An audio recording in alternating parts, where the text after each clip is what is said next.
Hey there folks, Ben Farrell for Benn Farrell Freelance. This week we are going to talk about the differences between a treatment, a synopsis, and a guideline for what you're writing.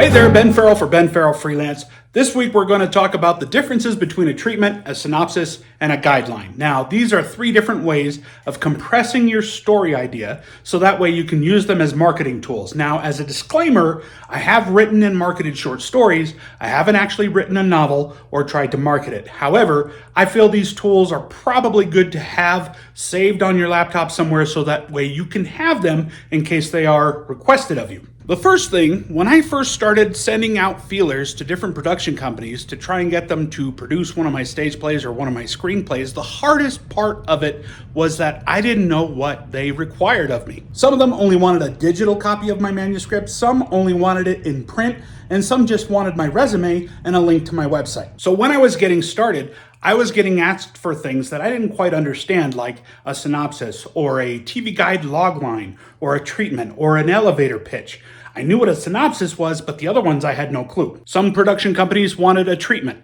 Other production companies wanted my first two scenes and a synopsis. So it really kind of varied, and I didn't have the tools to actually provide what was being asked for me because I didn't have the information. Nothing I was being asked for was consistent. The only thing that was consistent was I knew I had to have these different ways of explaining my story already in hand because I never knew who was going to ask for what. So if you don't know the differences either, which I didn't once upon a time, let me break them down for you so that way you can create them and have them readily available as your tools when you go to market your story, regardless of what format that you are working in. So first off, let's talk about what's referred to as a guideline, a recap, or a log line, also known as an elevator pitch. Now, some of you might be too young to remember the magazine TV Guide. And the TV Guide magazine was basically a magazine that explained everything that was coming up on network television, all their programming, when it was going to be for your time zone, all that week. Also in that magazine, there was a 2 to 3 sentence recap of the storyline for that particular TV show's episode or movie of the week or whatever was going on at the time. Now, some of you younger writers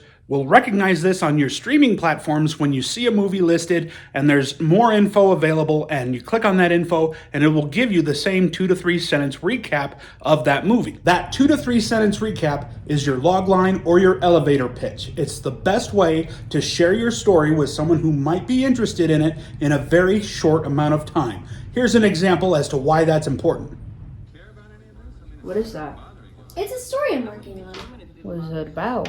Once upon a time, there was a sign called the mystery sign. The mystery sign was a sign that was a mystery.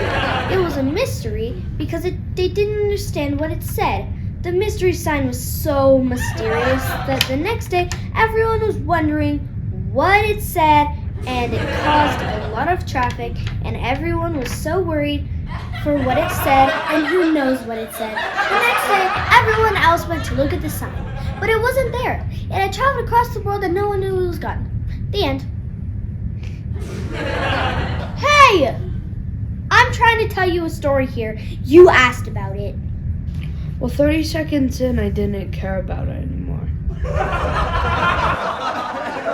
So your guideline or your elevator pitch is sharing your story in a very short amount of time. Imagine that you're at a cocktail party and somebody asks you, "Oh, what are you writing right now?" And you tell them, and you have a very short amount of time to keep their attention while still expressing the core of your story. Now, a synopsis is a one-page telling of your story, and it should also convey what you're trying to say as the author. It should also convey the themes of the story and also the major roles of speaking characters. In the instance of a screenplay or a stage play, mention your main characters and your reflective characters. There's no need to really mention walk-on roles unless they're bringing a major plot point with them. Now, if you would like to see my examples of the differences between a logline and a synopsis, go ahead and visit my website at benfarrellwriter.com. Click on the tab that says Stage Plays, and every full-length stage play that I've written is listed there, and underneath each title is my 2 to 3 sentence logline. If you click on the title, it will take you to its dedicated page, and on that page is the actual synopsis of the story. Now, as far as a treatment goes,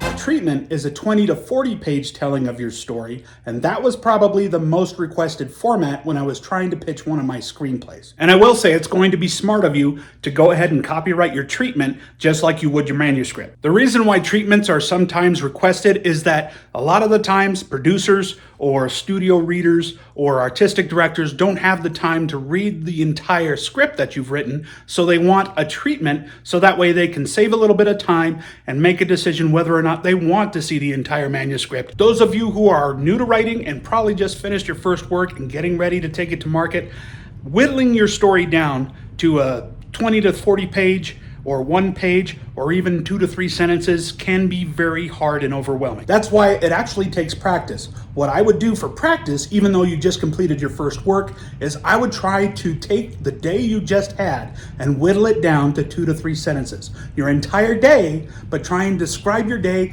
in 2 to 3 sentences, and that's an easy way to start gaining some practice. When you do get to a point when you're writing a log line or a synopsis of something that you've written, just like your manuscript itself, it's going to take a few revisions, it's going to take a few drafts. Don't worry about that. Just get it to where it's the best it can possibly be in your eyes. As for a treatment, I usually don't write one unless a producer or an artistic director actually requests one of me, and then I'll put one together. However, if you're putting a query letter together, nailing down that 2 to 3 sentence log line is really going to be important, because that's going to be the only time you have in that letter to be able to try and gain more interest for whoever you send it to see if they request more information about your manuscript. So hopefully now you understand the difference between a treatment, a synopsis, and a log line, and there's a lot of resources online, especially on YouTube, that you can find that will go into specifics as to how to draft one. Just remember that they are important just as much as your manuscript when you go to market your story. And as far as your log line goes, it also doesn't hurt to practice saying them verbally, so that way if you do meet a producer or a literary agent at some sort of party,